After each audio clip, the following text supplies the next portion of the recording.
চাল দিয়ে যে এত সুন্দর একটা রেসিপি তৈরি হয় বন্ধুরা, আগে জানা ছিল না। তোমরাও এই রেসিপিটি দেখার পরে তোমাদেরও মন চাইবে এই রেসিপিটি তৈরি করতে।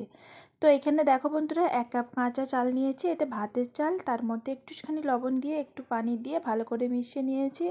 এখানে গ্যাসের ফ্লেমটা লোতে রেখে অনবরত নাড়াচাড়া করতে হবে। এই চালটাকে ভাজা ভাজা করে নিতে হবে। এই চালটা একটা সুন্দর কালার চলে আসা অবধি এইভাবে নাড়াচাড়া করে নিতে হবে।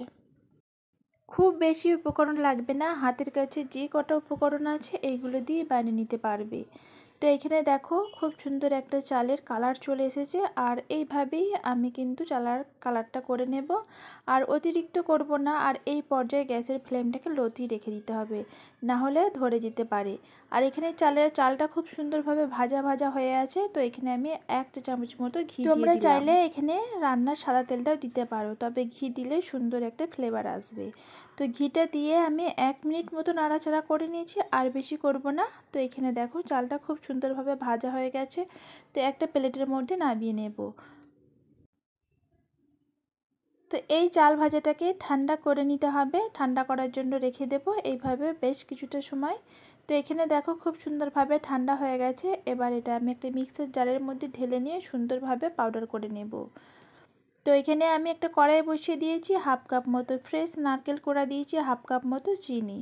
তো এইভাবেই হালকাভাবে নাড়াচাড়া করব, খুব বেশি নাড়াচাড়া করার দরকার নেই। একটু ভাজা ভাজা হয়ে আসবে আর একটা সুন্দর স্মেল ছাড়বে। তারপরেই আমি এখানে দিয়ে দেব ওই যে চাল বাটাটা, চালের গুঁড়োটা, ওটা আমি দিয়ে একটু নাড়াচাড়া করে নেব। এখানে কিন্তু এই নাড়াচাড়াটাই কাজ, বাকি আর কোনো কিছুই দরকার লাগবে না। গ্যাসের ফ্লেমটা মিডিয়ামে রেখে এই কাজটি করতে হবে। আর এখানে আমি দিয়ে দিচ্ছি 2 চা চামচ মতো দুধ। চিনিটা খুব সুন্দরভাবে মেল্ট হয়ে যাবে বা গলে যাবে। আর এখানে দেখো সুন্দরভাবে মিশে গেছে চিনি এবং এই চালের গুঁড়োটা। তো এইভাবে আমি মিশাতে থাকবো।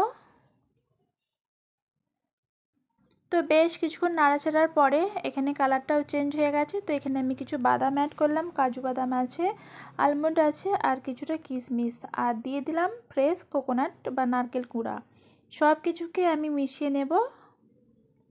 তোমরা চাইলে এই বাদাম কিশমিশ একটু ঘিতে ভেজে নিতেও পারো, তারপরেও দিতে পারো, তবে আমি সরাসরি দিয়ে দিলাম। তো এইভাবে মিষ্টিটা তৈরি করে তোমরা বেশ কিছুদিন রেখে দিতে পারবে। তো এখানে দেখো অনেকক্ষণ ভাজা হয়ে গেছে। লাস্টে আমি দিয়ে দিলাম আবারও 1 থেকে 2 চামচ মতো ঘি।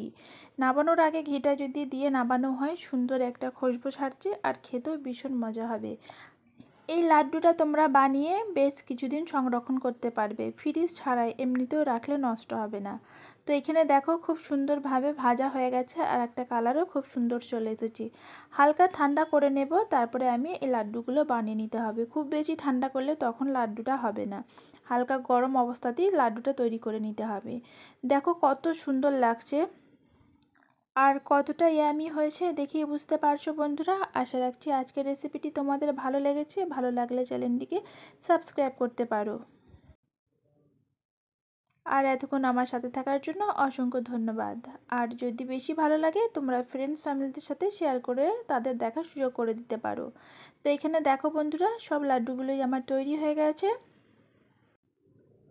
তো একটা লাড্ডু আমি তোমাদের দেখাচ্ছি কতটা ইয়ামি হয়েছে। এই লাড্ডুটা রেখে দিলেও কিন্তু নষ্ট হবে না, তোমরা বেশ কিছুদিন অবধি রেখে দিতে পারো।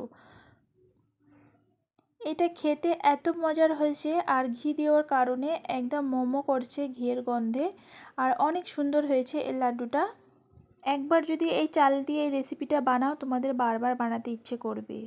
এতক্ষণ আমার সাথে থাকার জন্য অসংখ্য ধন্যবাদ। সবাই ভালো থেকো, সুস্থ থেকো, টাটা।